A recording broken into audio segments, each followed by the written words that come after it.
तर या बाजूला आल्यावरती सुद्धा तुम्ही बघू शकता मित्रांनो, इथे असे पाण्याचे टाकी आहेत. तर हे थोडं भरलं आहे, पाऊस पडला आहे त्यामुळे. अजून पूर्ण टाकी भरलेली नाही आहेत, बघू शकता.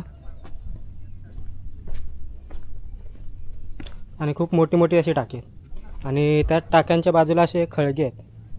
तर हे खळगे याच्यासाठी असू शकतात, तर याच्यातून पाणी जे येते वाहून या टाक्यांमध्ये जाण्यासाठी, तर त्या खळग्यांमध्ये पाण्यातला गाळ असा साचून राहावा त्यासाठी.